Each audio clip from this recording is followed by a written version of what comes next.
All right. Good evening, good afternoon, good morning, wherever you are around this beautiful world. Welcome to another Inner Circle live Asian session. I am your host for tonight, Benny Allen, and I will have my partner on here with me as well, Mr. Ryan Carthage. And we are grateful and thankful for all of you being here with us this evening. So, as always, if everybody can drop me a one in the chat, just so I know that everyone can hear me loud and clear and that we are functioning properly for tonight's session, I would greatly appreciate it. Thank you very much. So without further ado, let's make sure that we turn off any and all distractions, grab a pen and paper for notes, and let's make sure that we do an amazing job and participate and engage. So just a quick disclaimer, trading the Forex market is risky.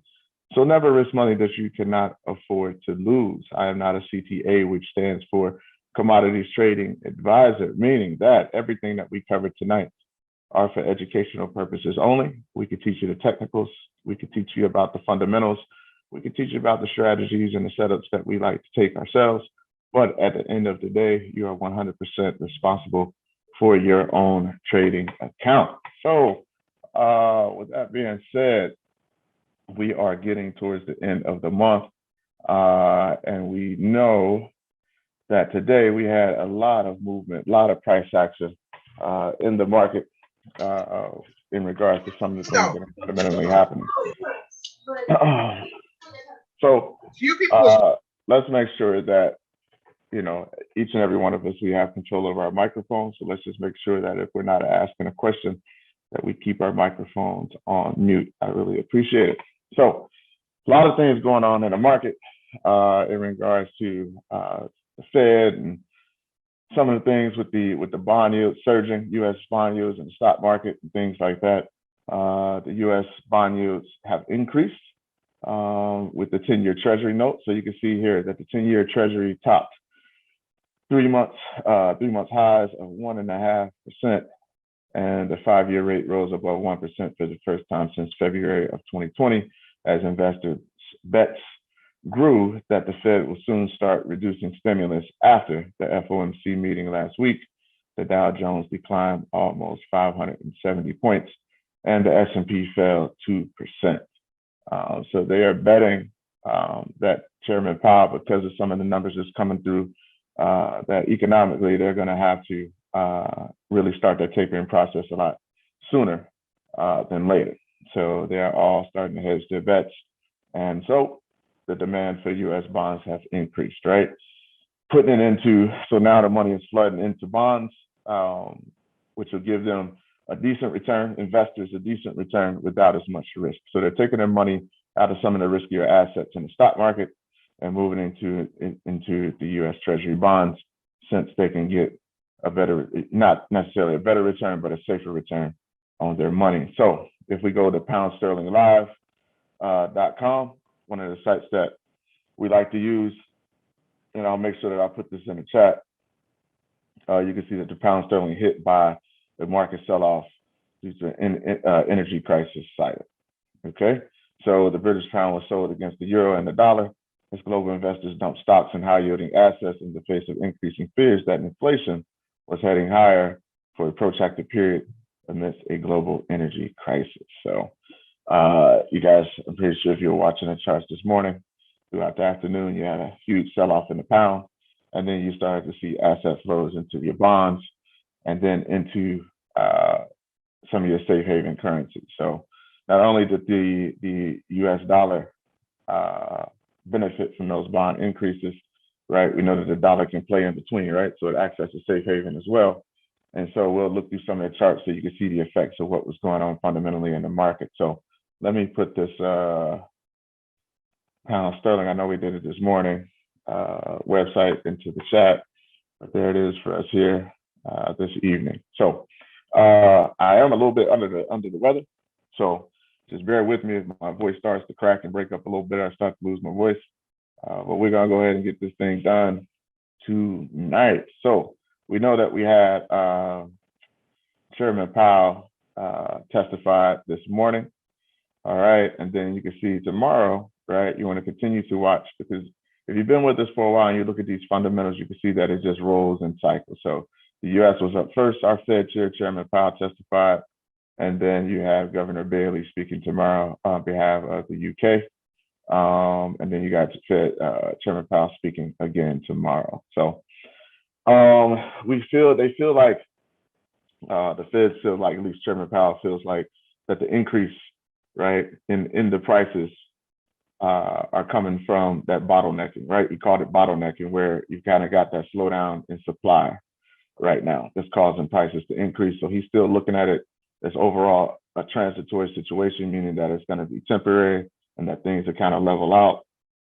But things are what they are right now, which is why you see the market reacting the way that it is. So they're banking on him starting the tapering process a lot sooner than even what he said last week. So comparison from this morning, CAD oil. Okay. Hold on one second. Let me write that down. CAD, Swiss, oil, gold, EJ, Euro, USD, GBP, USD. Okay. All right. So I got that down. Hold on one second, Ryan. I'll get you set up. Welcome everybody who just joined us. We're just getting going. So let me panelist.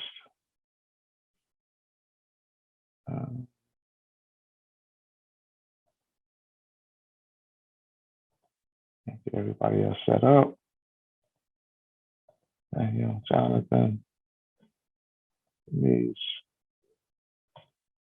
Brittany, Denise. All right. Once again, welcome everybody.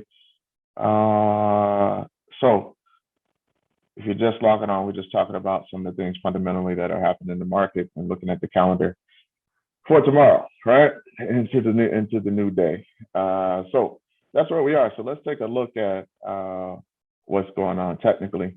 And let's first start out by taking a look at that dollar index. So you guys remember a long time ago, we said, hey, we got a deep retracement to the 8.6 level, and that the DXY, right, hasn't taken out the A, it has no choice but to go our way. And you can see here, right, if we get a retracement to the 8.6 level, we expect a 1.18 D extension, and you can see that's exactly where the DXY is headed, right? So this is why it's a beautiful thing when you can kind of map everything out and let the trades and the setups come to you, and you just sit back and watch everything play out. So I don't know about you guys, I think that's amazing how the market moves in waves, and it seems to be pretty consistent. So that's where we are on the DXY. So to make a long story short, you can see dollar strength. Okay, dollar strength against a basket of other currencies. All right. So with that, okay, Ken, we'll see if we can talk about it. The crown formation. Let me write that down. Okay. So let's start out, Euro Swissy demand too. So let's take a look at the charts. We got some pairs left over from this morning that we want to cover. And then if we have some other ones that we want to take a look at, we could do that as well. And so if everybody's ready to go, drop me a big 3 in the chat. And we can get this thing rocking and rolling and see what we can find. All right. All right. So awesome. So let's go. Let's take a look at the since we had the pound sell off today. Let's take a look. We had a request this morning for the pound dollar. So let's take a look at it. See how we're shaping out. So that's a new one that I posted in the Telegram. And if you go to the daily and we take a look at that pound, right, we can see how price has just been retracing, pushing down. And we marked out this level of support, this zone, and you can see that it was broken. And now it's sitting at this next level of support here at 135.20 around that zone. And our stochastics is in the buy zone. All right. So look, this is how we map this out, right? We found that high right over the weekend doing the weekly ritual. And then we say, hey, we're going to track these waves to the downside as price is retracing. And if you go to the one, right, trade came right to it. So last week at one point, we had the 80-20 reversal. It made it, right, to that, well, this isn't it because this is the new one, but it made it just about to that 382 level, pushed up around that trend line, and then it dropped off. It just held, right? So we got that push up on that reversal, very strong move. And then you can see up against this trend line and just continue to follow the trend. So if you look at the daily that we marked out, that daily level, we see that we're just riding the ABCD waves down. So the fundamental catalyst that occurred really just played right to our favor, right? And continued to push that price down. So beautiful swing on the 80-20 pullback. And then you got a continuation to the downside. Now we have a brand new Fibonacci sequence that is setting up here, a brand new A-B boundary to the downside. So what we're looking for that U-turn right off this daily support that we brought down from the daily chart. We're looking at a U-turn at the B boundary or a break of that B boundary after a shallow retracement and a push down to this next daily support level at 134.53, which is right in confluence to 118-127 zone. If we get it there, then we look to buy. We can look to buy at that level as well. So you have two different markups, as we always post in the Telegram for the swing. So what we like to do is to look for the possibility to buy back to a high price. And if we're overall still bearish on the pair, once you get to that high price, you can look to short it. Okay.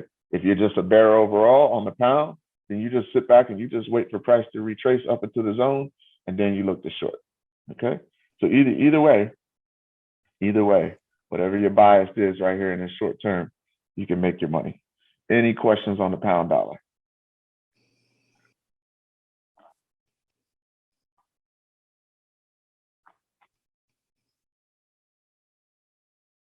No questions? All righty. Right. For all of our new people that's on here tonight, if you have questions, make sure you either put them in the chat or you take your microphone off mute so we can get your questions answered. That's what this is all about. All right. One of the best ways to learn. So that's it on the pound dollar. I have a question. Okay. On the on your fib, when you expect the pound dollar to go down, I mean, when you expect it to go down, where your is that the D extension? We're right here. Yes. This is an extension level, right? But this is another sweet spot that we trade, right? You know, what we call an 80-20. So on these fibs, all right, you got these different levels, okay? 23.6, right? 23%, 38%, 50%, 61.8%, 78%, 86%. So of this move, which forms your AB boundary, you see this move here, this price action here? Mm-hmm. What these fib levels represent is the percentage that the market can actually take back of this move, right? So if this is a 0 to 100% move from A to B, when the market retraces, what percentage, right, of the price is it going to take back? Is it going to take back 23%, right, of this down move, 38%, 50%, so on and so forth? You get that concept? Right. Okay, you got that concept. Okay, cool. So these are extension levels, right? So 118, 127, and then your 1.618D extension. Okay, so when you're trading with the Fibonacci's, there are fundamental rules that we use. Okay, so we know that naturally the market likes to at least fulfill a 382. Okay, so 30%. It likes to at least take back 38% of the market before it makes a definite trip down to one of the extensions, right? So the cool thing about Smart Trade is it has it color coded for you. So if it hits any of these levels, right, that's in red, it has the potential to hit your 1.618D extension, okay? Because like Ryan said earlier this morning, these are like energy trampolines. It's all about momentum, right? It's all about momentum. So there's one caveat to it, right? That if price, okay, we're at this B boundary, if price reverses and it retraces less than 38%, and say it comes to this 236, right? Or somewhere in between there. If it reverses at that point and momentum takes it back down to break this level right here, this B boundary or this level of support, then a high percentage of the time, right, based on the Fibonacci principles, it likes to stall out around this 118, 127 extension and U-turn and push back up for a deeper retracement. You get what I'm saying? Yes. Because I can explain it over again. All right. So if we get, for example, let me pull these out. This is very important, right? Because those, you asked a great question. Those are extension levels. All right. And this is one of the keys to what we do. All right. So we get price to push up, right? You see it consolidate now. It pushes up. It hits this 236 level, and then it comes down and it breaks this boundary, right? This B boundary, this strong level of support. If it does that, right? If it makes that move, okay, without at least retracing to a 382, if it makes this move first and breaks that B boundary, then there's a high probability chance that it's going to stall out around this 118, 127. And you see it happen all over again, or somewhere in the zone before this 1.618, the extension is hit. It's going to stall out somewhere in the zone, and then it likes to push, right, further for a deeper retracement. In other words, you find buyers at this level, and they push it back up. Okay. Okay. They push it back up to that high price. So we like to take advantage of that.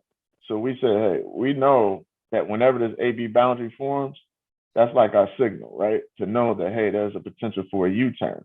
Because think about it. If you just completed the prior ABCD wave, all right?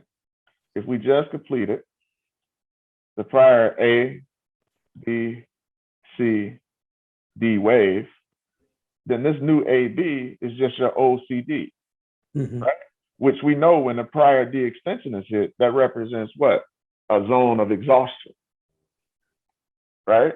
A zone of exhaustion and a potential U-turn point in the market whenever it settles down and forms the low like it did here, right? So your OCD is your new AB, right? So you just had price retrace and then enter the push zone and push down, right? It pushed down off that C to that D for 225 pips, boom, on a 1 hour chart. Okay. So that price swing was 225 pips. So it comes to the point where you get an exhaustion, you get a low point, and you get buyers to come into the market. Okay. Typically here or down somewhere around this zone. Like here, you can see where it pushed it a little bit deeper, but you can see where it pushed back up prior to hitting that D extension. See that? Okay. And push back down. So when it does the same thing over and over and over again. So if you go back to this last fib, you can see, look, AB boundary form, you got a price swing back up, right?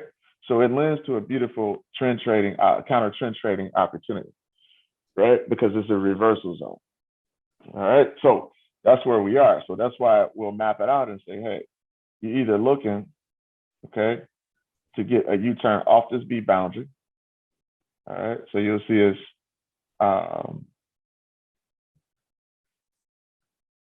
posted with two different setups, right?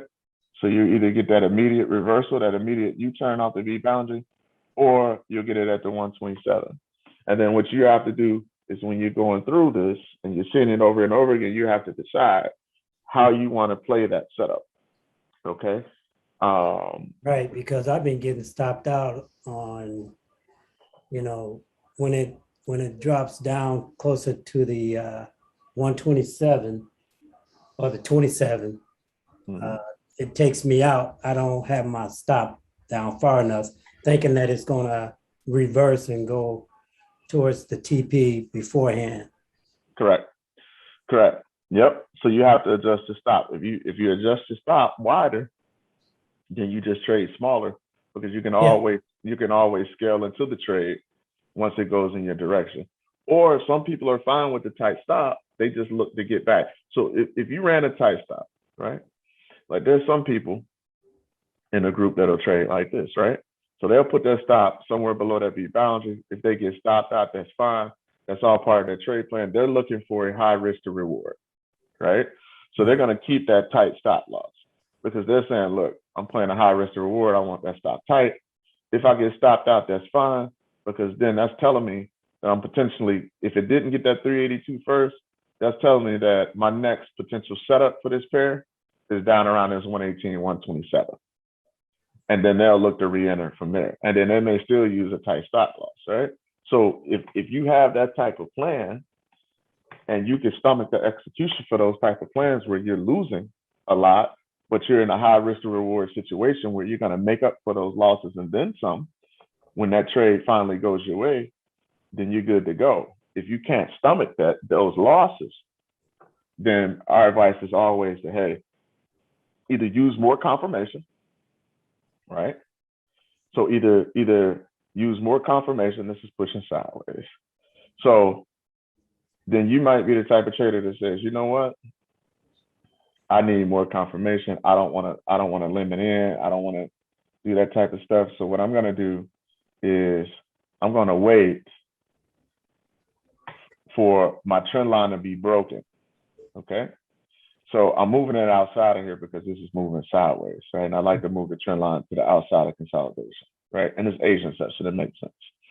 So you may say, I'll play it here, but I need a trend line break, a strong bullish candle confirmation on the backside of the trend line. And I need something like a stochastic or MACD or whatever you use, or a moving average crossover to signal me into this trade with more confirmation, right? And so, for example, in this setup, if this trade was to bounce off, right, of this trend line and continue down, right, you were never in the trade anyway. You see what I'm saying? And then you can put you an alarm on your trend line and say, hey, I need this to be crossing up. Okay. Every 5-10 minutes, I want an alert. And then you can have it go to your cell phone or to your email address, however you want to do it, to alert you when this trend line is finally broken. All right. So a couple different ways you could play it in addition to just using a wider stop loss, trading smaller and scaling in. So it all depends on your lifestyle, right? Because that's part of your trade plan and how you build your trade plan. So if you can put the alarms on it and you say, when I get that alarm go out, I'll just take a quick look at my phone. And if it's looking like how I need it to look, and I've got those confirmations, then I'll get into the trade, right? Or you could say, this is a B2C move. The only way I'll trade it is if I get this pushed down, right? Is if I get this pushed down to the 118, 127 zone. So I could put a limit there, a buy limit. And if I get that limit to be hit, if I look at my phone or at my computer and I see that this B boundary has been broken and price never reached the 382, I got me a limit in there to buy it at this place, at this spot, and then put my stop below there. Because then what you could do is this, it's all on your rules. You could say, if price retraces immediately off the B boundary, right? Let me clear this up. I'm just gonna clear this chart out so we can see it. This is very important, everybody, and it's key to you being successful because the setups are there. We all see that, right? The setups are there. So here's our new AB boundary. You might have rules that say, this is a counter trend trade. If price immediately reverses off the B boundary and my overall bias is bearish, then I'll no longer play the counter trend trade. I'll just wait for a high price and then I'll look to short. Okay? If then. But if I get a shallow retracement, a clean 80-20 setup where price retraces less than the 382 and that B boundary is broken, if price gives me that type of setup, then I'll look to buy and take the counter trend trade back up to the high price. Is everybody clear on that? All right. Drop me a 2 if everybody is clear on that.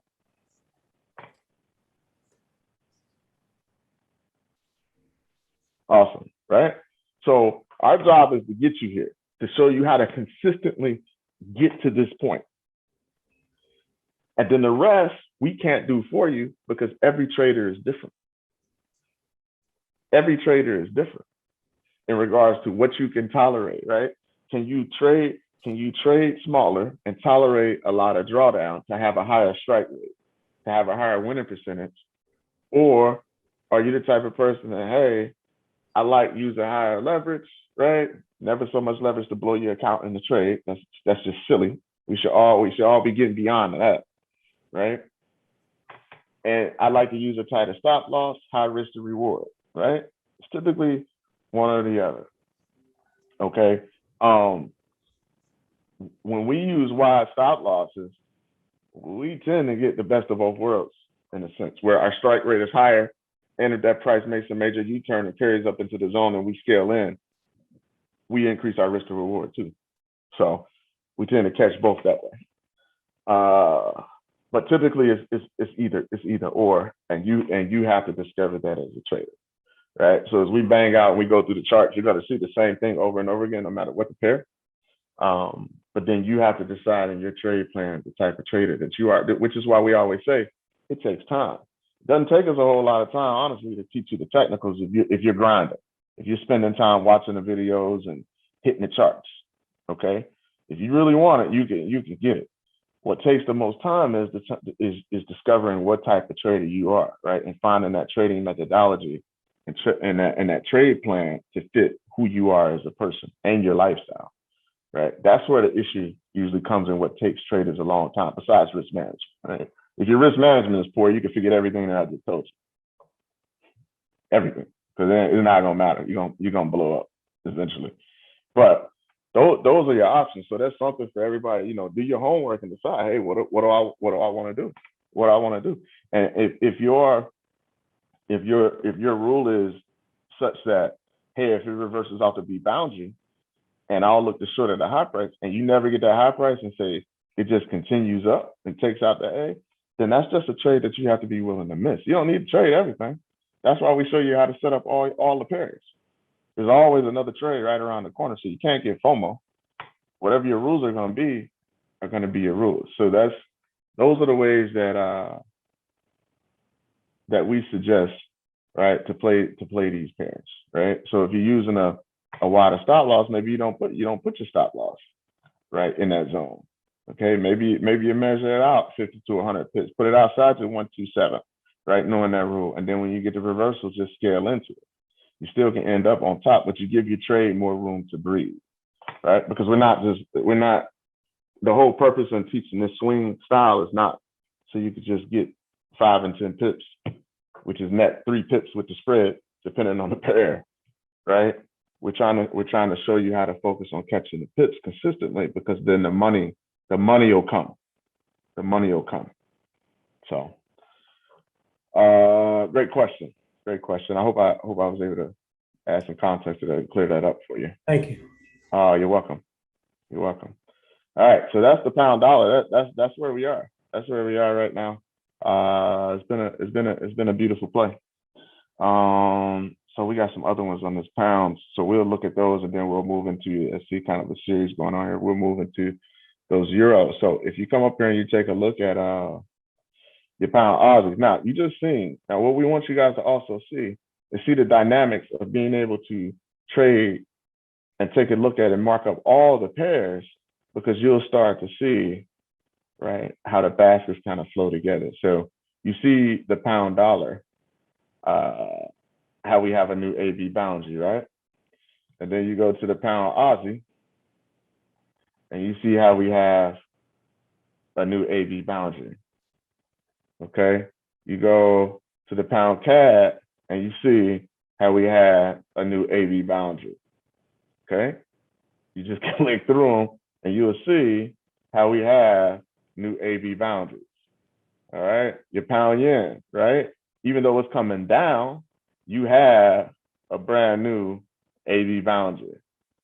I think it's amazing, right? The patterns that form. Here was our pound New Zealand that tapped right on that daily 382, and we'll go back on them in greater detail. But you can see you have a brand new AB boundary. We can't make this stuff up. Excuse me, Benny. Yep. This is Denise. How are you? I'm great. How are you? Good. Why did that occur? Why do we have the new A and B boundaries on each of those pairs? Because the wave's completed because your pound took a hit today on the sell-off. So is the pound sold off versus most of your other major pairs?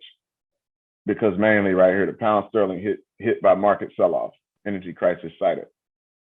But you could just see the flow, right? And what happens? The market moves in waves. So when those sold off, eventually it's going to form a low and it's going to start to create the wave, right? So fundamentally, that was the catalyst. That was the catalyst that really caused that on the pound today. But you could just see how it just creates new opportunities. That's the beautiful thing about the stock market, because look, you see, let me go back here to investing.com. Look at this guy right here. That doesn't have to be you.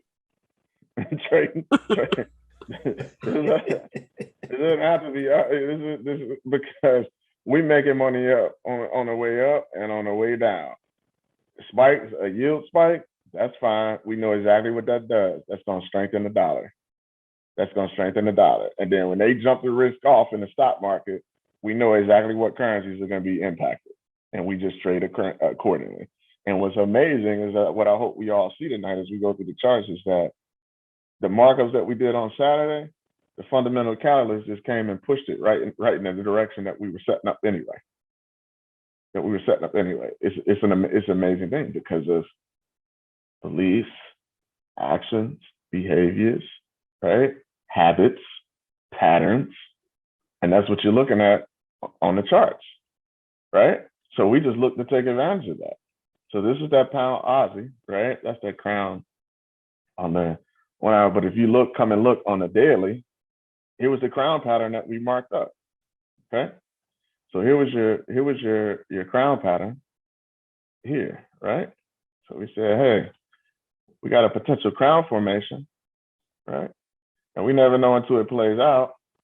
But hey, here's our AB boundary, right? A, B, C, D. And so far, right, that's playing out.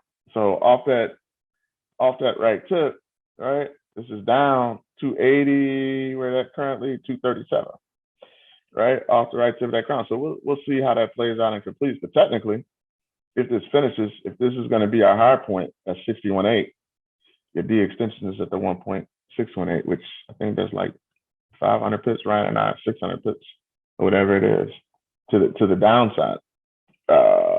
So that's the pound odds. We were already planning to get short off the left tip anyway. So you had a consolidation going on. But what the fundamental catalyst did was it broke the consolidation. So naturally, when you get a break of consolidation, you look for price to come back up and retest that area, right? So you look for price to come back up. So you can see here, right? We can see where price hit. Look. Okay. So typically with consolidations, we're going to come back up to test the zone, right? Sometimes you'll get price to push right back up at the consolidation if that's what the market wants to do. But a lot of times it's just going to pull back to a high price and then continue short. But we'll see. It's been a wild and wacky year dealing with COVID and everything else. So, I mean, I don't think I've ever, in my time at least, been involved where the market can switch from risk on to risk off so fast in such a short period of time. It's actually been amazing to see. But if you understand the market moves in waves and it moves up, down, and sideways, that's it. You can still find your plays and your setups. So that's where we are. Too. What'd you say? So frequently too. Mm-hmm. Man, it's crazy. It's been crazy. It's been crazy. But hey, once in a 100-year pandemic, I didn't even have the computers the last time this happened. Right? Think about that. They're reading ticker tapes off the stock market. So it's an unprecedented time. So I don't expect leadership to really have a clear-cut solution to any of this. How could you? So that's where we are on the pound Aussie. If we go through, we'll rock straight through the pounds real quick, just want to make sure we cover those other pairs. When we drew this up on Saturday with the pound CAD, we said, hey, We've been in this touchy consolidation, and we drew it up both ways. We said, hey, it's either going to respect support, right, at the bottom and push back up, or it's going to continue to push down. And that's what it did. It broke it, right? So the same thing on that pound Aussie, right? We're looking at it on this pound CAD, where you got to write these down, everybody, so you guys are seeing them. But you got brand new AB boundaries on these. So that's always gives us the potential for the 80-20 pullback. Didn't have time because we're getting close to getting started to really put these in your Telegram, right? But if you're on here in a live session, you see it here. So even if you're a bear and you're saying, hey, oil prices are correcting, right? So it doesn't matter the asset class. We look at oil, right? We posted that in the Facebook group. We said, hey, oil to the D, right? Boom, hit the D extension. What do we get? A brand new AB boundary. What did price do, everybody? It retraced. It retraced. We don't have to make the markets rocket science. It retraced, right? So if oil continues to push down and retrace, and we go back, right, to this pound CAD, right? We go back to the pound CAD. If oil weakens, the pound is our base currency, the CAD is our counter currency. So if oil continues to retrace, which is what we just saw, so it pushes down to 61.8, you might expect for that CAD, right, to take advantage of that. Maybe it's because of newfound pound strength. Maybe it's just because the CAD is weakening and you see this price push up, right? You start to see the price push up like so. That's how it works, okay?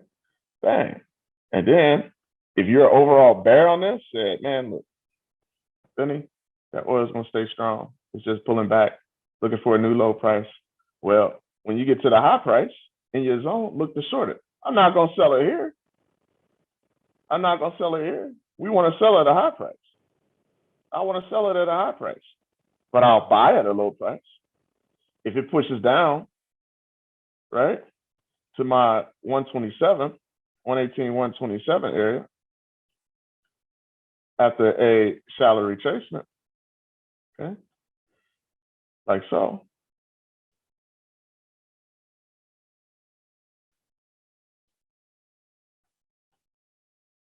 Then I could potentially buy at a low price, right, back to the high price. And if I'm still bullish at that point, I mean bearish at that point, then I look to short, right? So however you want to play it, right, that's up to you as a trader. That's up to you as a trader. That's what the profession is all about, making decisions, plan in the direction of the highest probability, okay, based on where the price action is at any given point in time, okay? Time and price, all right? So that's the pound CAD, right? We got a brand new AB boundary, looking for price to pull back to a high price, all right? Any questions on the pound CAD?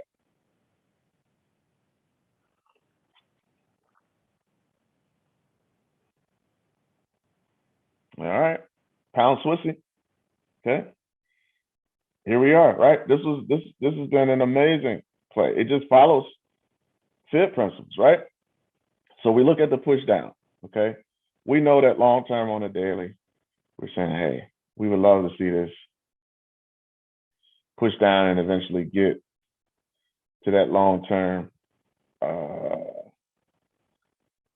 target here, to this 382 at 123.98, right? We had a beautiful 80-20 off the daily before it consolidated, pushed up to the top of the range, and then it pushed back down. We got a stochastic in the buy zone, so we'll see. But with today's news, right, it pushed it back down, boom. All right, now we're in a new day. So on the 1 hour, because it's been so choppy, look at what it's been doing. Here was the push down. Here was our brand new, at one point, this was our brand new AB boundary, everybody. Look at that. That was our brand new AB boundary. And then we said, boom, 80-20 reversal, 382, 61.8, top of the A boundary, took it out. So what's the rule, right? Somebody tell me what's the rule when the A is taken out on the Fib? New Fib. New Fib, right? You run them the other way, okay?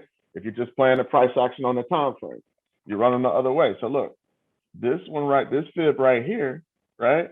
This fib right here will pass the A, formed a new AB boundary, and look, 382, 61.8 A boundary.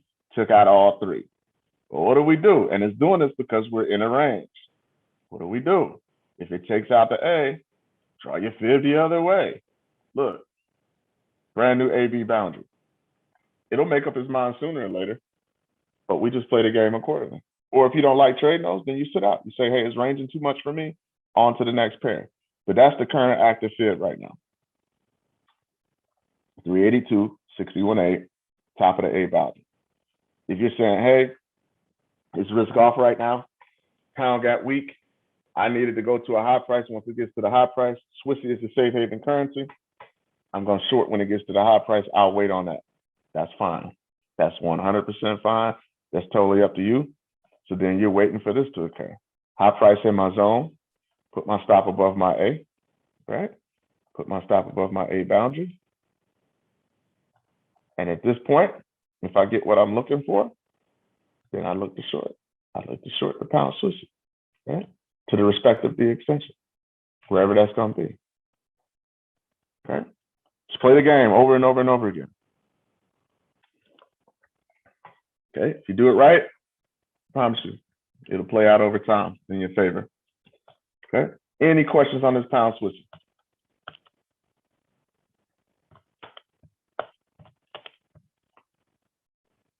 No? All right, pound yen. Okay?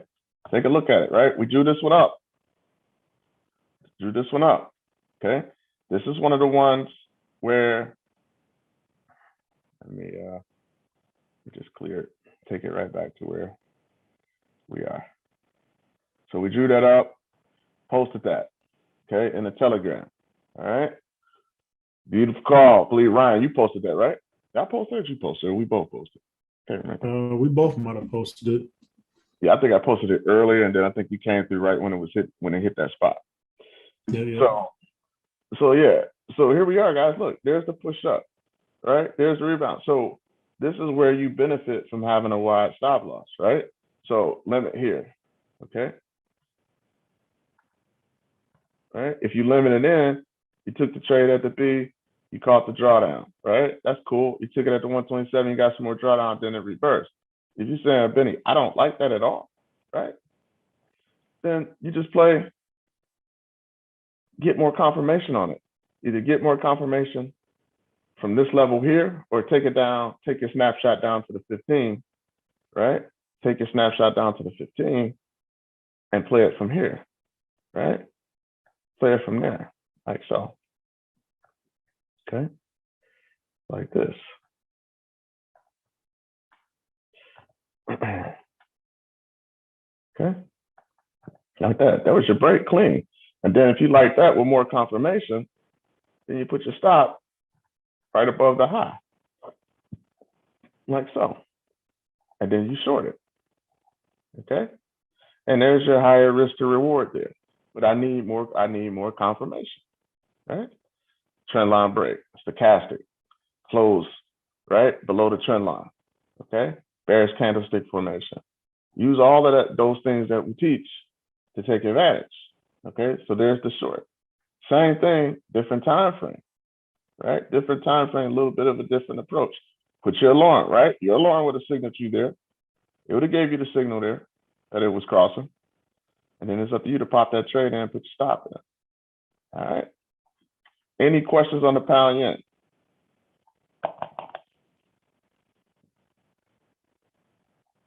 All right. We're back in the sell zone, so we may get that set up to push deeper. Okay. That pound stays weak, right? May get a pullback and it may push deeper down to your next levels. But that came in right at that 382 zone. Right. Go back to the 15-minute chart. Mm-hmm. I could do that. Absolutely.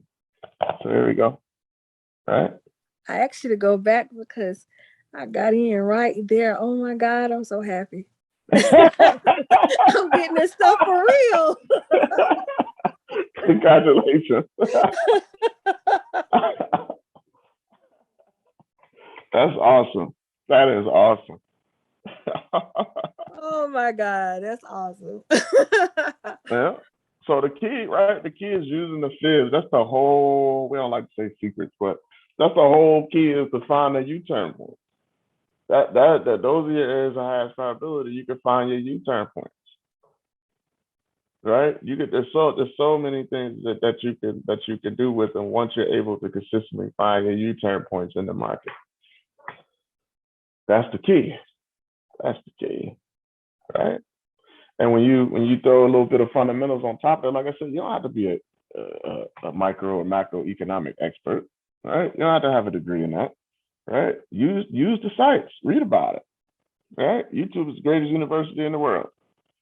If you hear a term, well, Benny said tapering. What does that mean? Go type it in. Promise you, you'll find it. Promise you, you'll find it.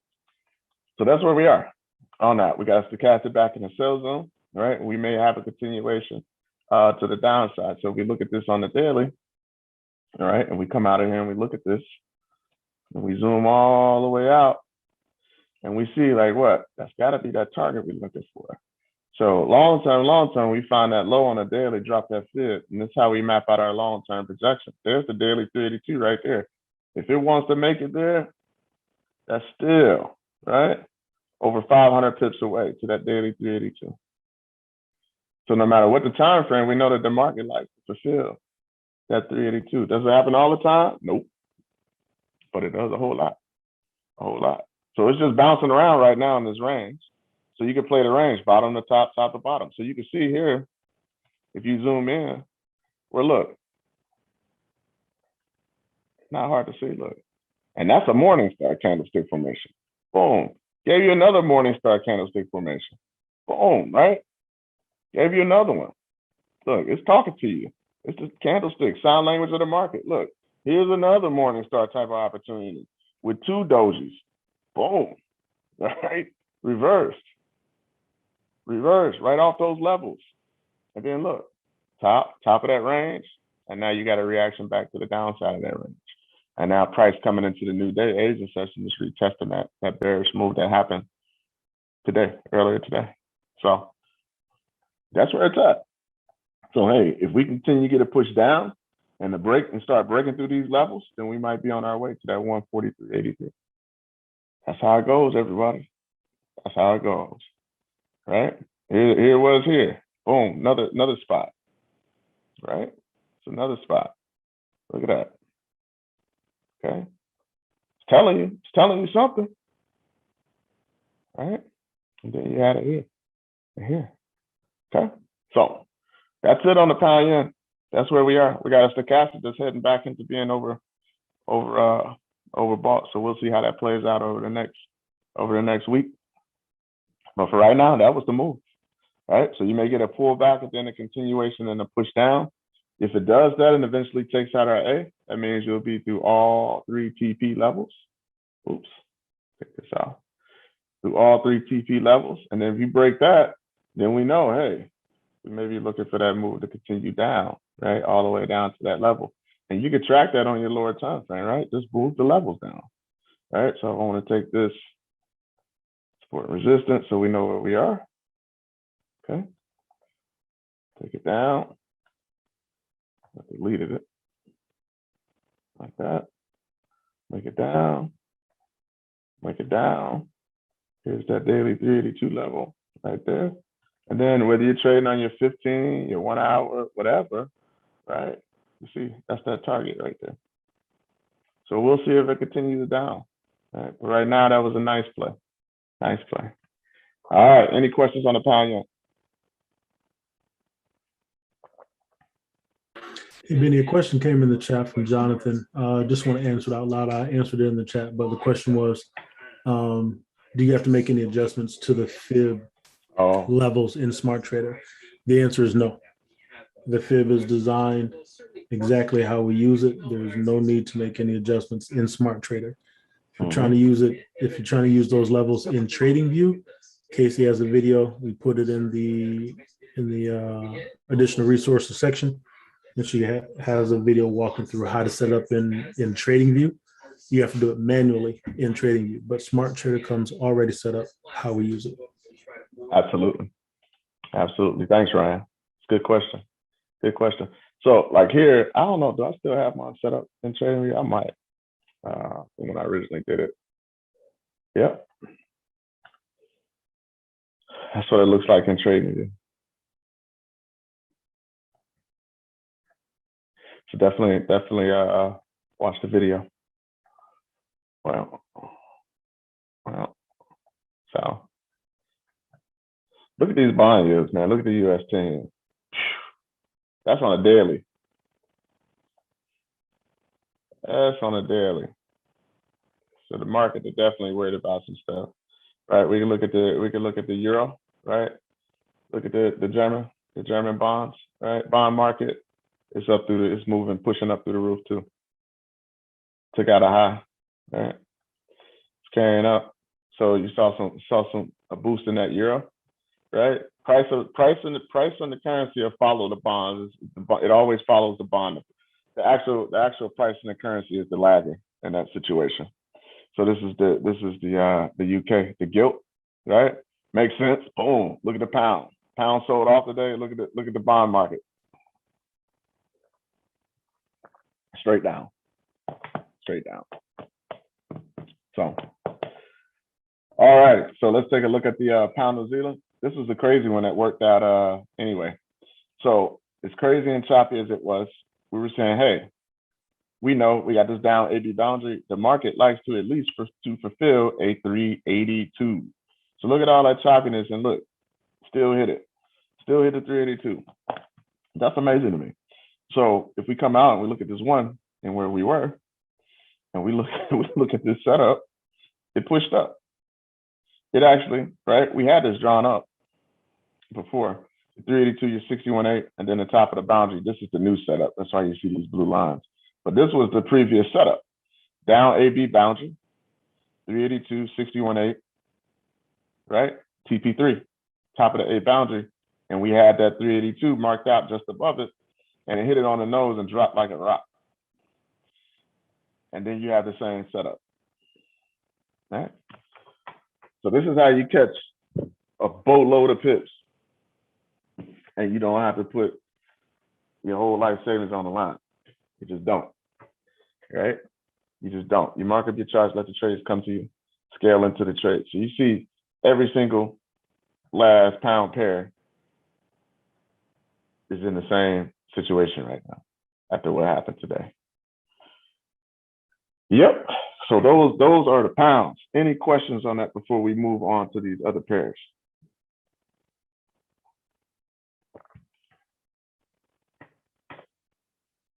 Nope, we good. All right. Okay, so let's get into, we'll look at these euros, these euro pairs, Euro USD. So let's take a look at that. And this is where we are on the Euro USD, right? So we called this 80-20. Reversal on that was beautiful. It got to the high price, right? So look, here are the fibs coming straight down, right? Here was the high price for the 80-20 reversal, and then we got the short. So I'm expecting that with what's going on. It's pushing sideways because you got a boost in the euro, right? You got a boost in the euro and you got a boost in the dollar. So it's pushing sideways right now. So we got to see who wins out. But right now, the trajectory is the 1.618B extension. So if you look, right, if you look at the bonds, it becomes slow motion to us, right? Once we get it down. Look at the sideways push, right? And how that started today. These are 1 hour candles, okay? So you can see how it started to push sideways. Part of that is because we're in the Asian session, but another part of that is because when you look at, right, when you look at your German bond yields. And when we talk about the euro, we're talking about the Eurozone, right? And the biggest player in the Eurozone is Germany, okay, which they're dealing with elections right now too. So when you look at this, the DE 10 year, right? That's your German government bonds 10-year yield. Okay, you can see that it's up. Look at the US 10-year yield, it's up, all right? So you got both currencies getting a bit of a boost, right? But we know advantage dollar when it comes to the safe haven, right? Advantage dollar, okay? Because that dollar is going to act as a safe haven where the euro typically does it. So right now, we're still projecting keeping it short to that 1.618D extension. But after the huge impulse move to the downside, oftentimes you will get, right, that accumulation right. So that lowest point there was over 80 pips. You will get that where you start to get that sideways push as well. Stochastic is in the sell zone. We'll see. But I'm taking that dollar over to euro right now till we find out otherwise. So eventually, I'd like to see it hit that D extension at 116.18. So that's where we are on that. So right now, if you're not in that, that's no play, right? If you're not in there, there's no play. If you've been short on it off that 61.8, if you made money to the top side, awesome. And if you're just a counter trend trader, then once you're out of your counter trend trade, then you wait for the next exhaustion. You wait for the next D extension, and then you look to play the game all over again. Okay, but if you're not in this now, you don't want to enter this while it's pushing sideways. So no play on that if you're not already in that trade. And then if you're in it now, right? I'm definitely considering what's going on. I'm moving that stop in the profit. And then if it stops me out, it stops me out, but I've locked in my money, right? I've locked in my money, right? Or if you don't like consolidation, just get out the trade, close the trade, okay? So that's where we are on the Euro USD. Any questions on that?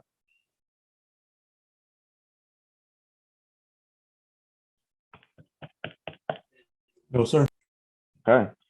Keep in mind, look, this too, all right? You got to respect that. So we'll see. We'll see if it continues to push down into that zone. We got to respect this here. All right. I almost forgot to look at that. Okay. So we're not quite to that level yet, right? But we may get another push down, but this is an important area. Ken. Got a hand raised. Accident, maybe.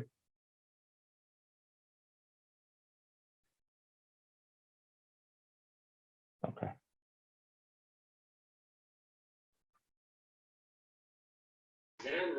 Ken said his mic is going in and out. Is that a possible crown formation on the daily for the Euro USD? Let me see.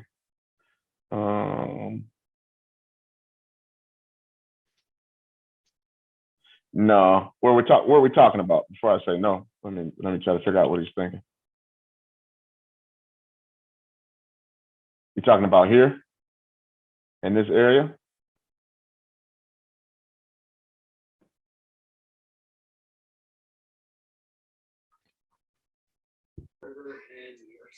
He hasn't responded. Yes, that area. Could have been potentially, right? So you could have had it here, right? So you're looking here, okay, like that, okay, right? But you move beyond your left tip now and to the potential for a double bottom. So here, if you hold, yes, right? If you hold, yes. But we didn't hold that crown. We didn't hold that level. It pushed down.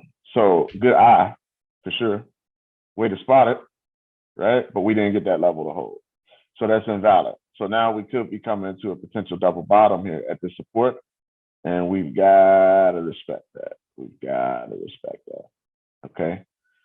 We got to respect that. And it makes sense if it wants to dance around a bit because they're both pretty strong right now, which is why you're getting this consolidation. All right. So here's that same level right here, right around this 118, 127 zone. But we've got to respect that higher time frame level. If we zoom out on the one, there it is right there. I almost missed that.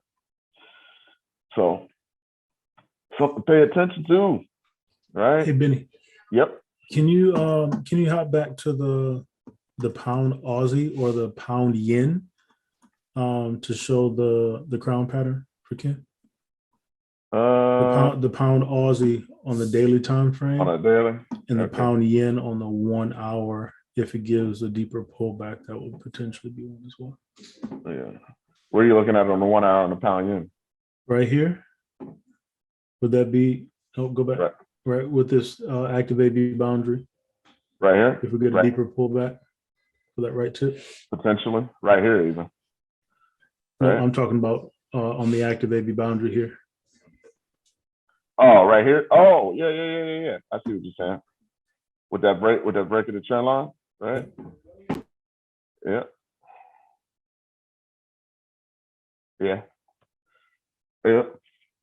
Yeah. With a decent reversal on the push down. Absolutely. Yeah. And then on the pound odds, we can look at the one that's already active, right? Yep. Right. When that market likes to reverse, right? Let me that's on the one. It's a cleaner look on the daily.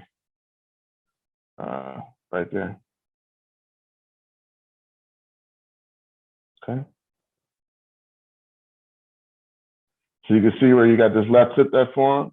So look, A, B, C, would be RD, right? Price reversed, okay? Took out this level and then pulled back, right? It took out this level and then pulled back, right up against that resistance at 189.58, forming the right tip, and then they look at the sell-off. So that's what that looks like. Yep. Any questions on that? All good. Okay, cool. So let's look at the Euro Swissy. We had that requested while we're looking at the Euro pairs. And this here is just, it's choppy, but it's chopping away. This is in, if you took these type of trades here, I like to get out of. That's just me, right? If you played this reversal to the point, you got 2 TPs on that, and it may continue to push down, right? But right now we're just ranging. It's hit this zone 3 times now. Hit this zone 3 times now. So if you're looking for it to break out, maybe you know, that's my right thing. All right, like this. Okay. All right. Okay. You got some good numbers coming out of the Eurozone. You got risk off with the Swissy, right? Just ranging a little bit. And so you've already come up and hit a 61.8 multiple times. It's testing the zone. So maybe you wait for it, a breakout to the downside, right? So if I'm playing this on the 1, okay. All right. I'm done the 80-20 play on that, right? You're looking there. And now you're just ranging. You're just range bound. So here's the support. Here's the support. Here's the support, right? I don't know why I'm doing that. We just drop them now. What am I thinking? So, right? These are the levels. So if I say like this, link this down, and I'm gonna take these daily levels like this. Okay, so another way that you could play it is I'm saying I would love to see that break consolidation and continue to the downside. You take these levels like this.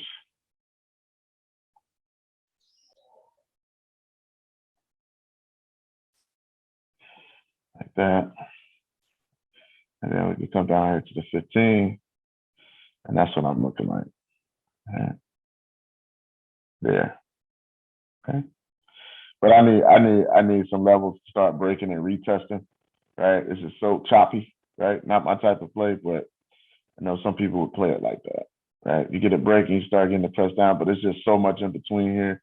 It's not really a smooth path, right? It's just bouncing around. So that's about the only thing on that I would look at right now, being that it retraced and hit a 61.8 multiple times on the down fib on the 1 hour.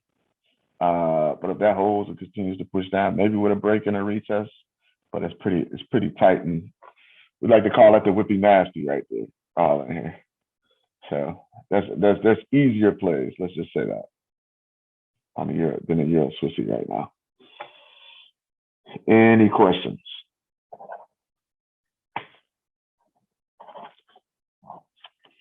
All righty. Well, let's take a look at the UJ. Here we are on that. So right now, right, breakout has been moving. Let me look at this from the higher time frame. Starting to get that breakout. Been a long time, right? Trying to break that triangle. Trying to break it. That's from a monthly perspective, right? So we take a look at the daily. Whew, straight up smoking that dollar. All right. Straight up. Wow. It made his mind up. It made his mind up. Look at that. Okay. So we come to the one, and it just shows itself, right? Up ABCDs. Momentum is strong. You see how these pullbacks aren't real deep, everybody? Look at that. Look at that. None really. And now we're on this, we got a pullback, right? So we look to continue up to the D extension at this point, right? To the D extension at this point. Maybe we get another push down, maybe not, but I'm hands off on that. If you're not already long on that, especially on this fib, then you just leave it alone, right? And just know that you got a stochastic on the daily that's heading into the sell zone. So next stop, potential D extension. We'll see. You got almost a 50% pullback on that. But if, like I said, if you're not already long on that, not playing it. Not playing it. I wouldn't even play it, try to get an 80-20 off of that. It's almost got a 50% pullback on that now. So it's kind of a wait and see, right? Wait until your next D extension. I mean, your next fib forms when the D extension is hit, right? So if it continues north, based on this pullback, you get a 1.618. Whenever you get a new AB boundary, that's when you look to make a play on it. So got to sit on the sidelines on that one if you're not already long. Any questions on the UJ? Ken's got his hand raised. Okay. What's up, Ken?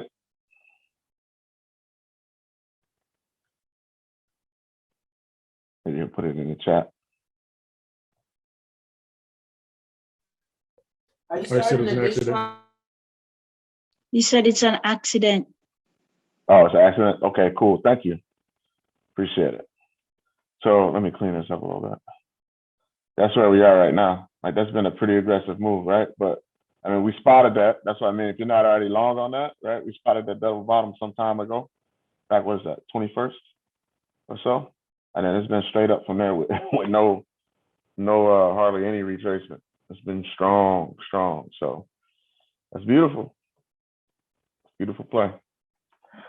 So that's the UJ. I didn't even play that. Man. So let's take a look at oil, okay, because we already took a little peek at it. Let's take a look at US oil, and we'll see that. Look at that. Look at that pullback. It's beautiful. Look. A, B, C, right? Say it to yourself. A, B, C. 61.8 pullback up against daily support, which is why we mark our higher time frame levels. Strong reaction up against the downtrend line. Look at this. Okay, this is like the trifecta, right? Look at that. Daily support. Past resistance becomes future support.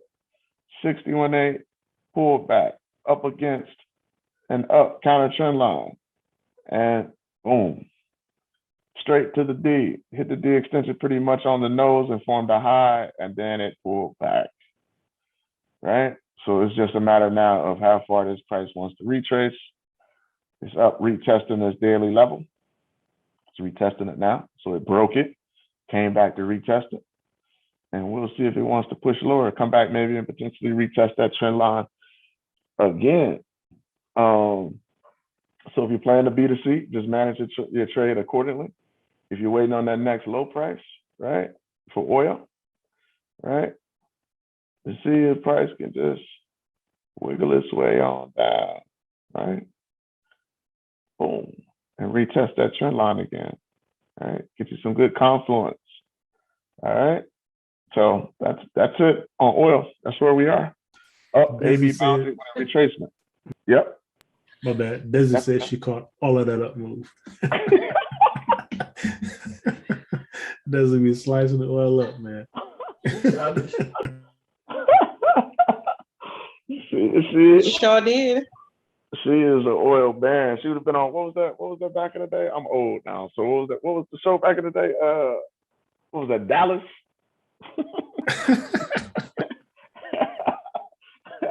What was that guy's name? My mother used to watch that show with J.R. Ewing. She is getting it down on the oil.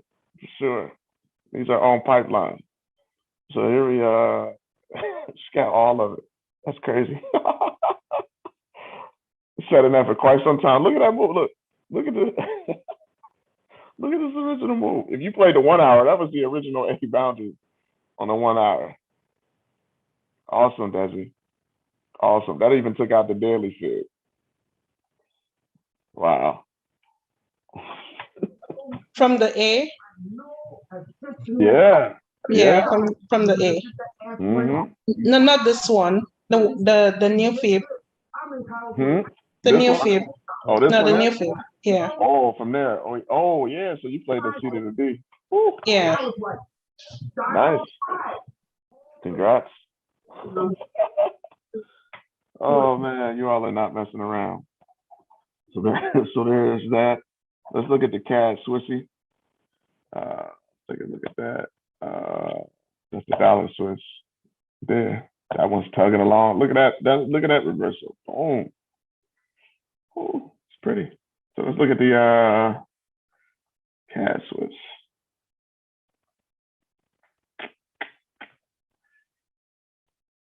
There we go. So you got a nice play down to the 50%.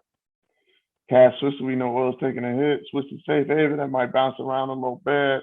But I think the CAD's still gonna win that out at the end of the day. I don't know if it's gonna push deeper or not, but you got a 382 up against the 50% that's in confluence with daily support. So that reaction doesn't surprise, but you can see it's kind of choppy because of what's going on right now. So I would love the way I would love to see that play is to see that eventually a market settles down, goes back to risk on. By that time, the oil price will be retraced to a nice deep level, and then it'll find buyers and start to push up again, risk on, which we know commodity currencies like the CAD, right, because of oil. And then we start to get that low price on oil, starts to push back up, put back to risk on, and then you see a C to D move that'll happen on this. But right now, kind of hard to call it because it's pushing sideways. It's pushing sideways. So we will wait to see. You got to be patient on that one. Got to be patient on that one. If you're in that trade, not sure where if you're selling it from the B to C or not, if you're waiting for that C to D push. But right now it's pushing sideways, so it's kind of, if you're in it already, you got to kind of wait and see, manage the trade accordingly. That's the best I could tell you on that one. But I would love to see that narrative play out because that would be perfect for this pair to get back long.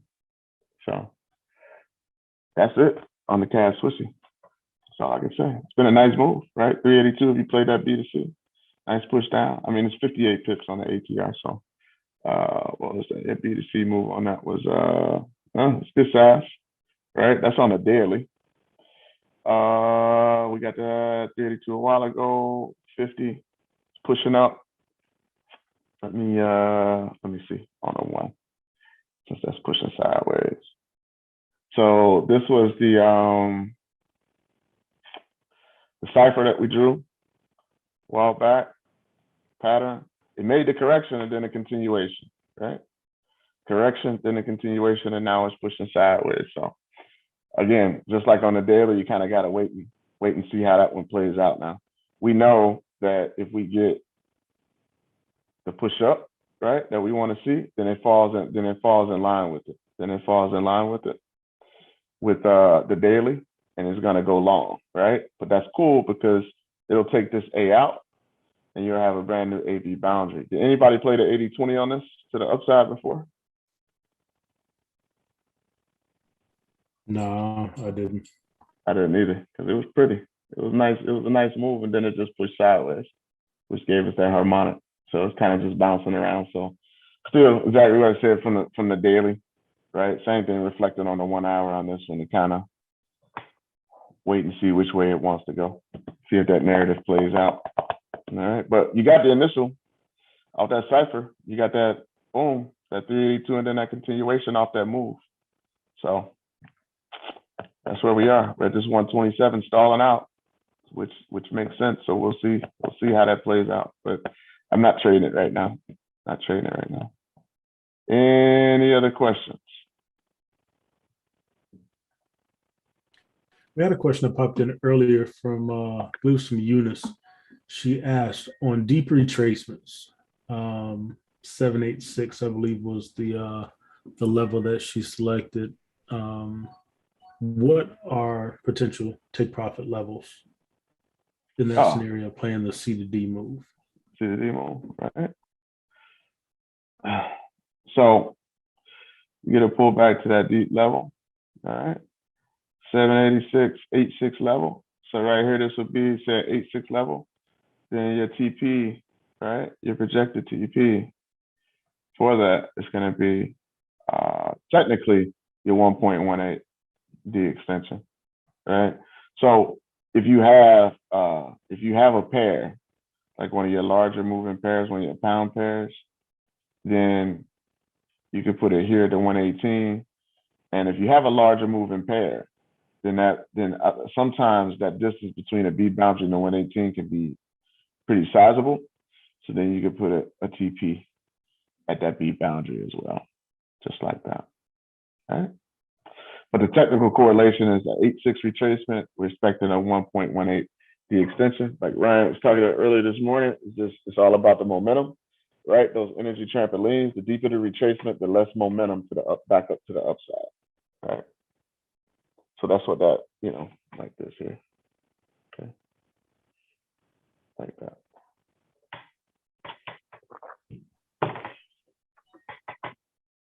Did on that? We'll do. Yep. And then we had another question pop in from Jonathan. Okay. How do you decide when to switch from the daily to the 1 hour for trade position? You might be able to interpret that better than me, or maybe have Jonathan come in and clarify what he means by that. Yep. Jonathan, you wanna? Yes. Can you hear me? Yep, I can hear you. Okay. So I'm relatively new to trading, still in demo, of course. So Okay. I see where you're switching sometimes your view from 1 hour to daily. What's the purpose of that? Right, because when we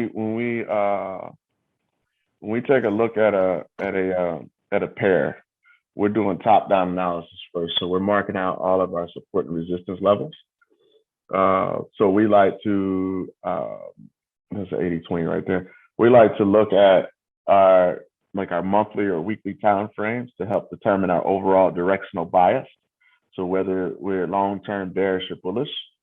And then we like to try to go to our daily time frame to establish our high and our low price, right? For that particular direction, and look at those key support levels, right? So if we come down to a daily time frame and we look, right? So we look at key support levels like you see here, because the higher the time frame, the stronger the level of support or resistance, right? Because you've got more data, right? So each candle, if we know that it's the swing highs and the swing lows that are the foundation for support and resistance, then if I've got more data, price action data in a daily candle, because there's a full day's worth of price action data versus a 1 hour time frame, which each candle is 1 hour. So I'm only reading 1 hour of price action data per candle, right? So we come to these time frames. So on the daily, we come here and we can come to these levels and we can look at it from a Fibonacci perspective and say, well, our sweet spot, right, is 50, 60, 108, 786, right, in those zones for a potential low price. And then not only that, if we're looking at it more like from an intraday perspective, we can say, look, we've got a low right here at this level of support and we got price reacting. So if you look at this level of support here from the daily, it's a very strong level and it pushed up, right, over 200 pips off that support level. Okay, so if I were to circle this here, let me see. Let me come down to the one and just clear it out. I'm gonna clear this out. So we'll see it. So okay, that 1 hour, nothing there now. Okay, so you can see this level here on my daily time frame, right? From the top down, I'm gonna mark this support level that it popped off of like that, and then I'm gonna circle this here. Okay, like this. All right, I'm gonna come right back. And you see that daily level that held at 78? Right. 83? Yes. Right? I'm bullish off that level. Okay? I marked the right low on that. But I'm bullish off that level. You can even see where the initial push down came. So if I come back here on the daily and I mark this level of resistance here, right? There's actually that's actually in blue. That's a weekly level of resistance as well. You can see where it reacted last time, like this, right? See it now? See that on your 1 hour? Right. But it's all coming from that top-down analysis, right? That gives me my space. Now, if I draw a trend line here, right, we can see where price reacted off that level of resistance, and you can see where it held at the support, right? It held at that support, and I just identified cleanly the reversal zone, just like that, right? So we try to gain an idea of directional bias from our higher time frames, look for our higher low price, which in this example here, based on everything that we saw on the daily, this represented a pretty good low price for us on this pullback, this level held. And then price took off. See that? So that's a nice intraday play there. Now, this is the Aussie yen. It makes sense, right? We went, the Aussie is a commodity currency, right? Number one commodity is iron ore, biggest trade partner is China, right? Also copper, okay? So typically when you're risk on, right, the stock market is investing in riskier assets, meaning that you get the economic data is in line and we're looking to get risky, right? Then your commodity currencies typically do well, like the Aussie, okay? And it had been, it recovered, it started doing well, pushed up, okay? And you can see how the fundamentals and the technicals go together, and you can frame the narrative with the technicals and the fibs. So the Aussie was pushing up, doing well. We jumped the risk off. The Japanese yen is a risk off currency. So you saw the Aussie weaken, the yen strengthen, and right here, this 118, 127, you got to pull back, right? It's amazing how it happens, okay? So now, right, we're technically retracing, right? We're retracing. So what we want to do is pay attention. We're already at TP1 on this Aussie yen, which is at 38.2. So on this last bullish push up, this AB boundary form, the market has already taken back 38.2% of that move, right? If it pushes down further, that means it's going to take back between 50, 61.8% of that move. If it continues, right, we continue risk off and the Aussie continues to get weak, the yen strengthens because it's a safe haven currency, then you can see that continue to push down, right? Or the environment can change. This is just a correction. And once we get down to this level here, okay, like so, once price comes down, makes its way here in the sweet spot zone, right?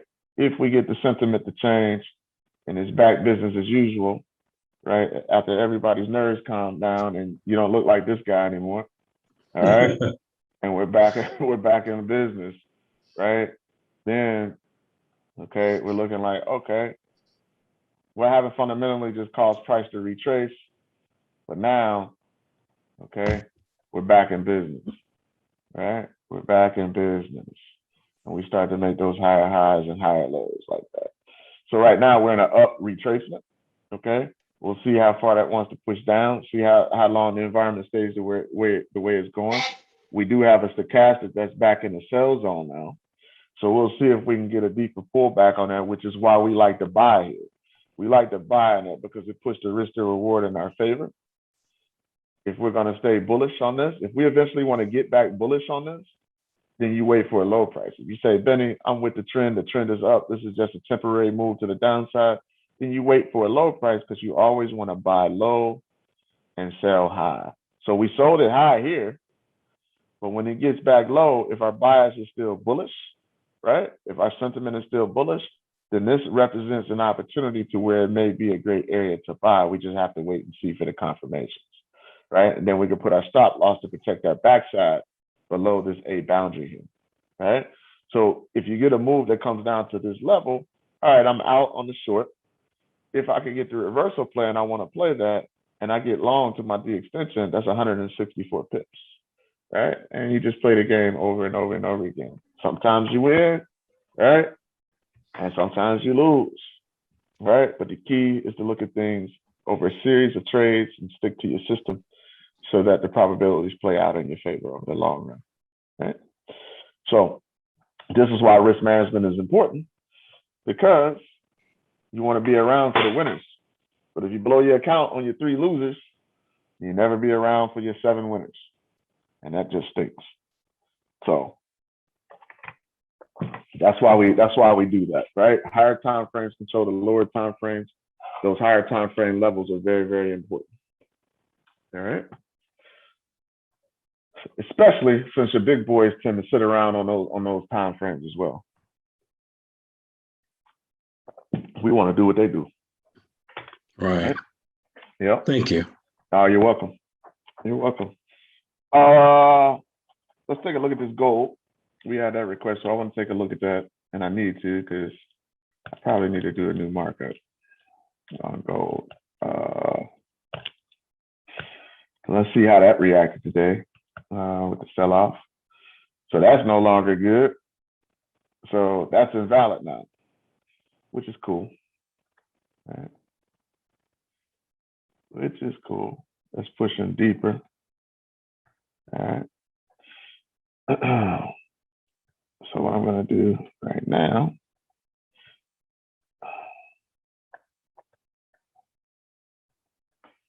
and sold off.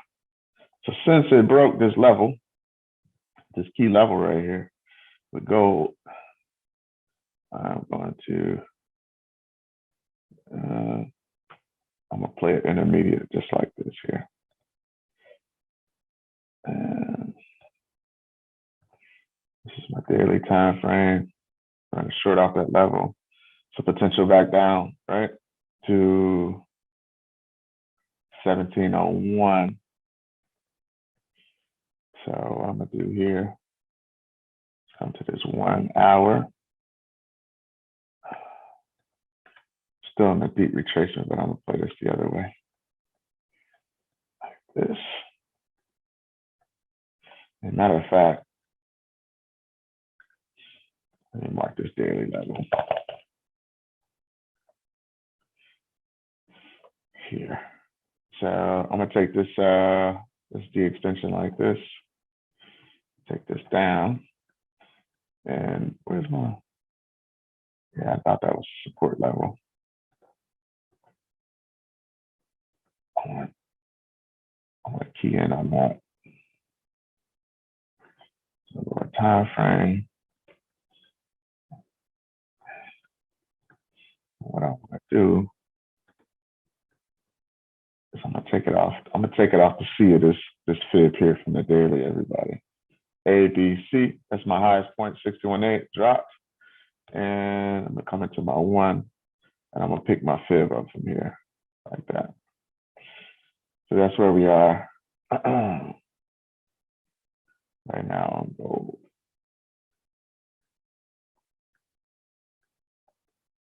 So here's my daily target. 608.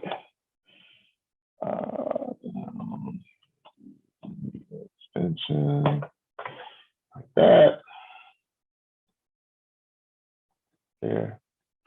Here's my 1 hour D extension here, which is almost there, off of just about a 50% pullback. All right. And so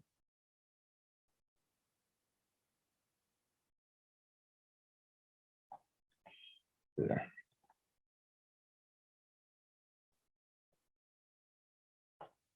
So that's how I'm looking at gold. Structure to the downside.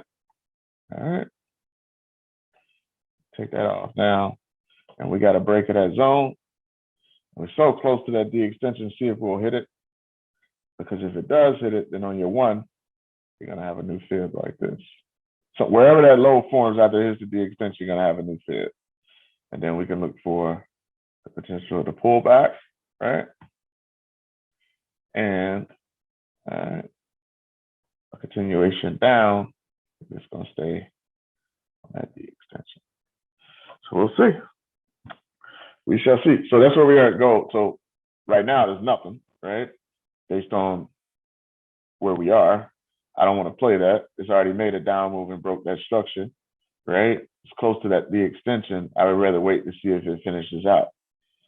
But we know how gold can be. We know how gold can be. All right. So Many of, stay out of this mess. yeah, I would stay out of it for right now until I get it clear. Like it came down and broke through a level. See if it can reestablish itself. But yeah, I always wait for certain on gold because I got plenty of friends that lost the shirt, shoes, and socks on gold. So always wait until you get a solid read on gold, especially with the market being the way it is right now.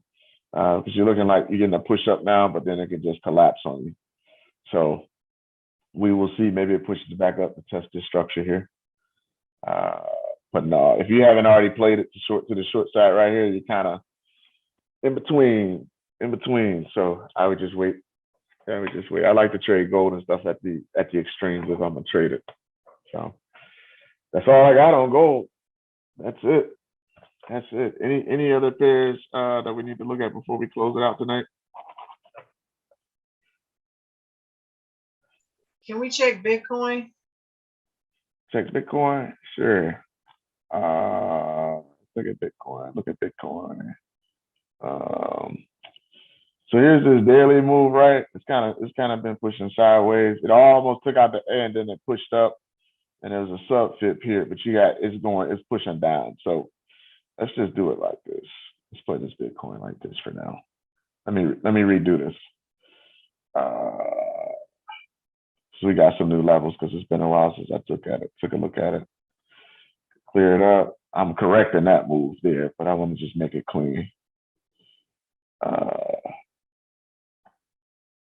Back in the sell zone. Let's go 15. We're gonna clear that out. And then what we can do is we can come here, take a look at these levels. You formed a new high here, so we've got some new levels that we need to take a look at there. So that's a resistance level. That's what we're really gonna key in on right now. So we're gonna key in on that level, right? Higher time frame, critical level that it reacted to at 52, right? 52, 88. So we want to play it off this level somewhere around there. Okay. And then I don't see any new supports. Nope. So we're good on that. So just from a structural standpoint, right, this is where we are on Bitcoin. This is the last reaction point to the downside. So what we're going to do is we're going to link all of these down to the lower time frames, go to the daily. Start to zero in on some areas. Okay. And we'll mark our resistance, mark our support, just like that.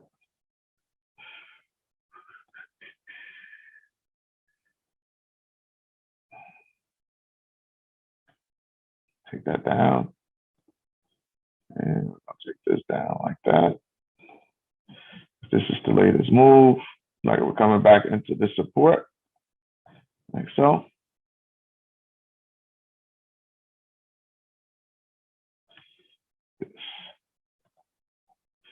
We had a couple more. I don't know if any A's are taken out. Let me see, but this is pretty clean to the downside. So let me do it like this.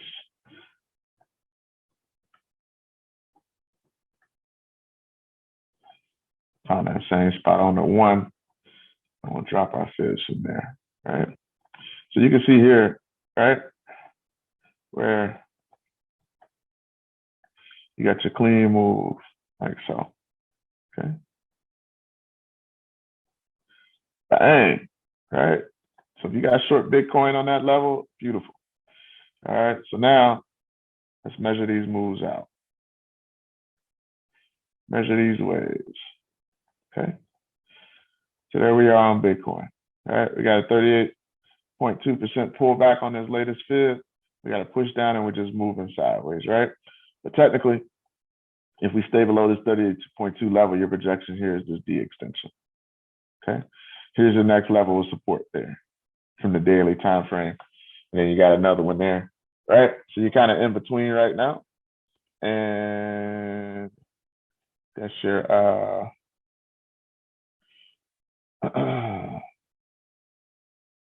this is your D extension level here.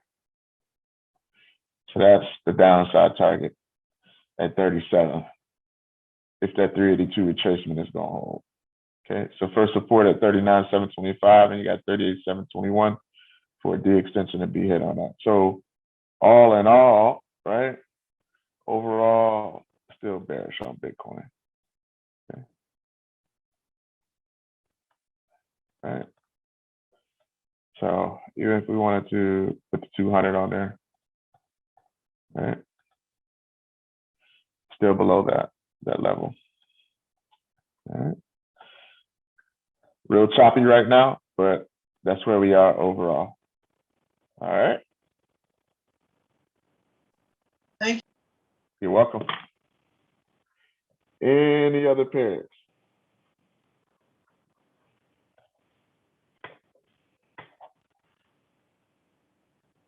Going once, going twice. All done for tonight. So let me take a look at some things in case there's something before we jump off. In case there's something else out there that we might be missing. That's that CAD yen bouncing around. We posted that one and started to make its move today. Not at that 382 yet, but you got a beautiful 80-20, right? Let's see. Right, you have anything else? We pretty much covered. The euro yen is it didn't quite get to the 118 level, but could be potentially preparing to break this inner trend line. Okay. I drew an aggressive inner trend line to the highest point there. To the highest point. Okay. Let me see.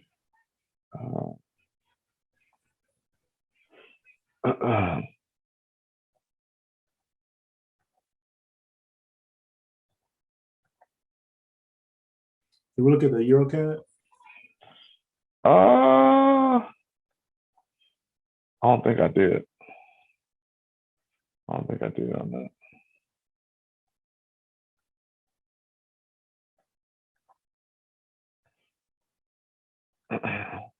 See if we can get a break on that.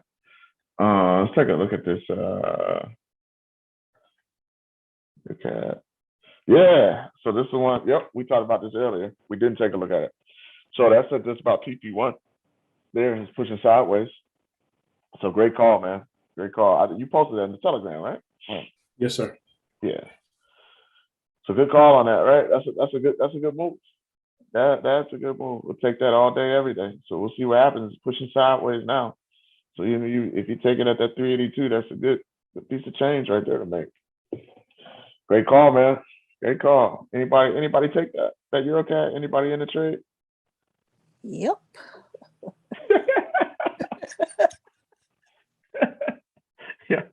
Yeah. So funny. Good. So it's pushing sideways now. Just know that you're in the Asian session. It'll be interesting to see what happens when we move into London, if that's going to continue to push up or not, right? We got an inner trend line break. Potentially, we know it likes to move to the outer trend line, so we'll see what happens. So just monitor it accordingly on that. And I think, it's Euro GBP, right? Finally broke. It's pushing sideways, right? It's 41 pips on the ATR, but you do have a new AB boundary on the Euro GBP. Right? It's been a wild child as always, but it broke the highs. So you do expect eventually some type of pullback of some sort, either now or at the 118, 127 zone up against this resistance. So that's one to keep an eye on. I think our NZD pairs have moved already, but let me look. Oh, damn, y'all. Oh, I know I'm forgetting something. That's why I'm clicking through these, right?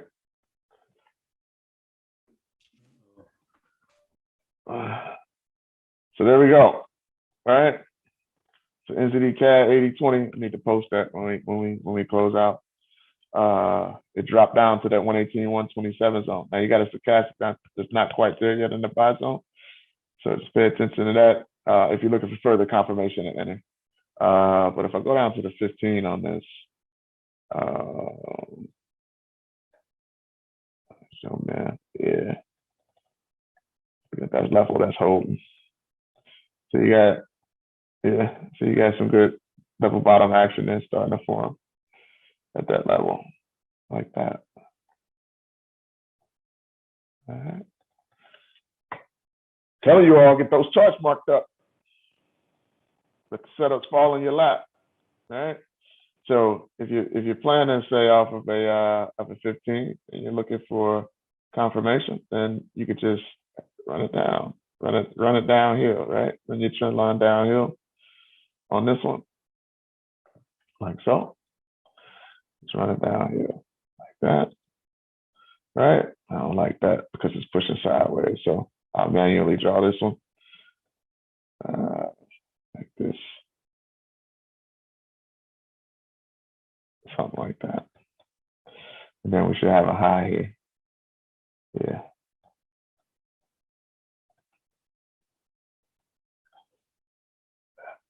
So this is that next high. So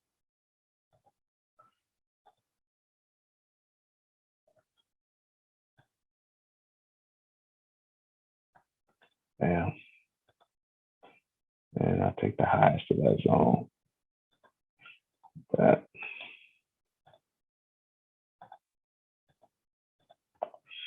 All right, y'all. Be patient. All right. You come out that low already. That's 14 pips. All right. For my 10 pips and dip, folks. I know we got some in this group. But here we go. There we go right there on that setup. Yeah. So you can look for a continued move to the upside. We'll see. So if you like that confirmation, even here, right? So if we come here and press that out to get closer to that level, like that, and you're looking for that first TP on that move, there it is, right? So you've got room, right? So if you looked at this and you built this out as your zone, okay, if you wanted to do that, all right, you got room if you wanted to see if it's going to break trend line and break and retest that zone first, right? So you got some room there if you want more confirmation, see, and this is what we mean. We get you to the area and then you play it how you want to play it, right? So if you're looking for a break, right? A break and a retest of your zone, okay? You just do it like this. But the key is to map it out, guys, so you can kind of see it, visualize it, right? The potential. Then you come in like this and you say, well, once I get to that level, especially if I have a swing high, then I can look to see if price is going to retrace to a zone or whatever it's going to do, and then look to take that price right up to that TP1, right? Somewhere like down there, all right? And that's how you can play that all sorts of ways, right? All right, so the key is we've got a potential reversal on this pound CAD. I mean, on this NZD CAD. There we are. It's all up from this. All right. That's a support on a 1 hour too. Bam. Can't draw it up no better than that. All right. So that's an NZD CAD play. There. NZD Swissy. Just hit a D extension on that sub. Okay. So if we ran this, right, from a 1 hour fib, look at that. It did all of this messing around, but it still dropped into that zone. And now you got a sub D extension. So if we pull all that ugliness off, you just know you're at a D extension right now. And once it settles down, right? Once it settles down, you'll have a new fib like this. Okay. Now, we know we're still within the AB boundary. The beauty of the method that we teach is no matter what angle you want to take it from, right? So if you put these on here like that, like this, okay? Like that. If you start to get price to reverse now, guess what? You're starting out playing this as an 80-20 play, but your capital fib is in a deep buy zone, potentially up against the trend line. So this 80-20 kind of trend play can eventually end up being a C to D push zone play. Boom. to your respective D extension. So these are the small fibs off the 1, like that. But if we take the larger wave, okay, off the daily, like so, which is right here. Look at that move. Look, break, retest. Still price action instruction. Come on, look at that. Bam. So if I take this here, all this is the larger wave, which gives me a larger fib. So if I want to clean up all those fibs on a 1, then I could just bring that down, and there it is right there. So this is what you're in right here. So if we get, look at that. So now we look in an up, retracement zone. No matter how you swing it, we can get you there. So here's a D extension that's just been hit. All right. Here's my down trend line, like so. Like that. All right. All right. Trend lines help you to determine what? Momentum, direction, momentum, U-turn points in the market. So there we are on that right now. And as ugly as it was, as ugly as that move was, you still hit a D extension right there. Okay. A, B, C, highest point within the AB boundary, D. Nailed it. That's why your fib is no longer highlighted. So now what we're looking for is that new fib to form within the zone. Boom. Whenever we get a swing low. And then you're looking to play the same thing again. All right. So that's it on the pound. On the New Zealand Swiss. Just know that you got a new AB boundary that's going to occur soon. Right? A lot sooner than later. So that's it on the NZD Swiss. We could take a look at the, oh, that one's finally playing out, coming down. So that's the new NJ. Look at that. Didn't hit that D, did it? Shallow retracement, less than the 382. It reversed all the way back down. That's why we like to play those, right? New Zealand is a commodity currency. Your yen is a safe haven currency. Look at what's happening to the market, right? Fundamentals and the technicals. Now, if price comes down and it's within our buy zone, and we get back to that risk on, and we see that strength come back in that New Zealand, then we can look to get long on that potential, right? But we don't want to pass all this up. So we trade what we see. What's that? A daily substitute that I brought down from to the 1 hour? Yep. That's what that was. Just a larger wave, right? Just a larger fib. That's all that was that it brought down. And then we'll take a look at the New Zealand dollar. Okay. Now look. This is the daily time frame, everybody.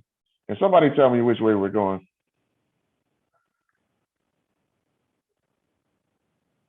Everybody. Down. Down, absolutely. We're going down, right? So look at the impulse leg. The impulse leg was up, boom. Beautiful, right?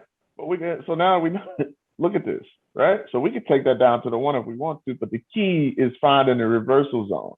That's what you use the fibs for, okay? And then for your targets. So if I was to circle this here and go down to the 1, you can start running fibs to the downside on it exactly, right?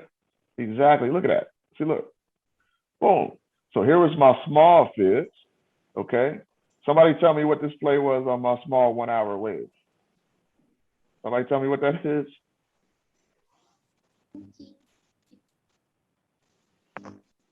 $80.20.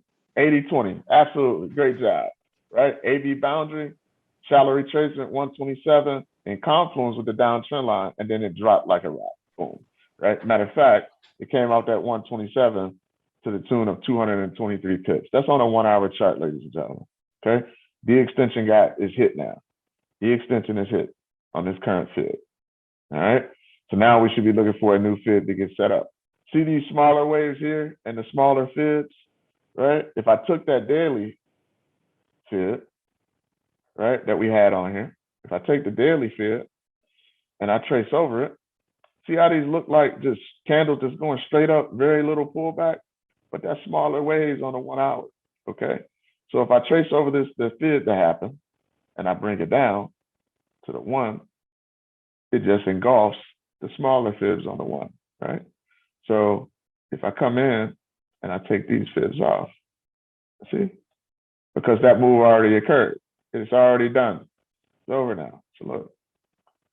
And so we're retracing deep into the zone. Now, the extension got hit, pull back. All right. If we stay in the current economic situation that we're in fundamentally, then you can get it to where it sets up like this. Push down, back, the bottom of that zone. And then what we have is what we call a double bottom if it holds, right? If it doesn't respect any of these levels and the dollar continues to strengthen, commodity currency New Zealand continues to weaken, then we can push all the way down to the bottom of that zone, double bottom. If it doesn't hold, then we just continue to go south. All right. So that's where we are. The key is being in the arena in the right spaces. And that's it. That's it. Any questions before we log off? Great session, everybody.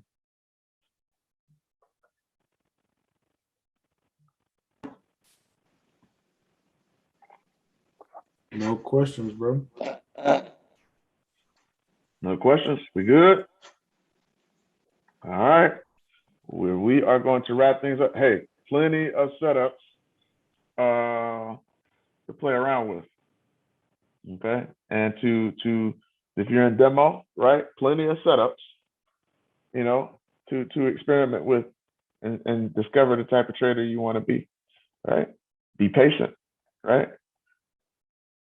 Be patient. All right. That's it. Ryan, anything to add before we close out, sir? No, sir. All right. Well, I'm gonna put this New Zealand cat in the Telegram, and I'm gonna sip this tea and go to bed. Everybody, have an amazing evening, afternoon, morning, wherever you are around the world, and make sure we jump back on in the morning with my man Ryan as he covers more currency pairs for everybody. Have a great night, everybody.